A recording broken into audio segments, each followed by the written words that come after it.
sur Dinard quand on vient de la Rance, etc. Mais peut-être qu'il y a une autre possibilité, d'autres entrées possibles pour justement pas uniquement se poser le problème du centre historique, mais aussi d'un centre actif, de la ville active qui reconquiert de la population et s'ouvre à des nouveaux emplois. Donc il y a à repenser sûrement les entrées de ville par rapport à un plan de circulation un peu plus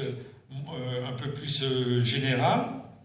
Il y a sûrement évidemment des problèmes de stationnement et des stationnements aussi relais par rapport à certaines périodes de l'année, etc. Il y a sûrement à caler ça sur un rythme annuel. L'offre de stationnement en centre-ville, effectivement, et peut-être aussi des zones où la pression de l'automobile est un peu moins forte ou un peu moins présente dans l'hypercentre historique, où là, il y a peut-être aussi à repenser pour une meilleure accessibilité au commerce, ou aussi pour valoriser cette fonction commerciale.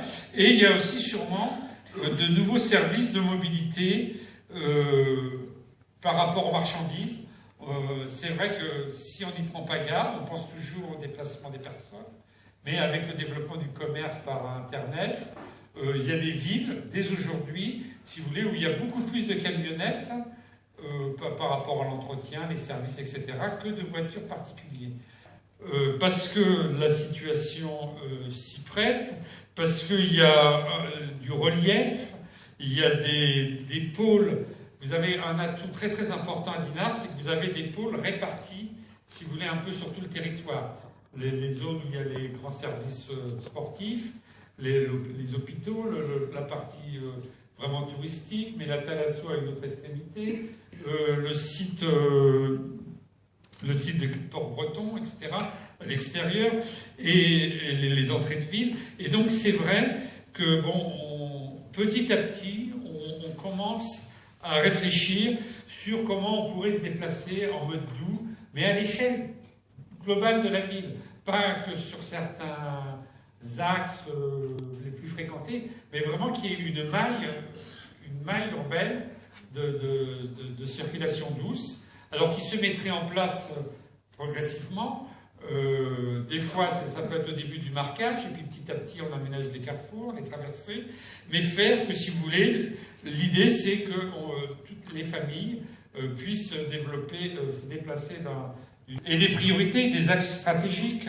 Bien sûr, vous avez l'ancienne voie ferrée, qui est un exemple, mais cette voie ferrée, elle est amenée à se ramifier et à proposer aussi bien par rapport au tourisme que par rapport à la vie quotidienne les technologies d'aujourd'hui, parce qu'on sait qu'on a du relief. Mais il y a des vélos électriques, etc. Donc il y a tout un ensemble de réflexions où le problème du relief est très très important. Parce que, si vous voulez, déjà depuis l'histoire de Dinard, les maisons se sont mises sur les reliefs, si vous voulez, qui peuvent être requalifiés, mais il y en a d'autres, et pourquoi cela en premier, c'est une réflexion à mener, mais c'est sûrement un élément important de retrouver des équilibres entre des modes de déplacement pour justement que la ville se lise, s'appréhende et se comprenne différemment, sachant que c'est des paysages à vivre. On voit le paysage souvent comme visuellement, par rapport à des percées, on dit ah, c'est joli, c'est beau, mais un paysage, ça se vit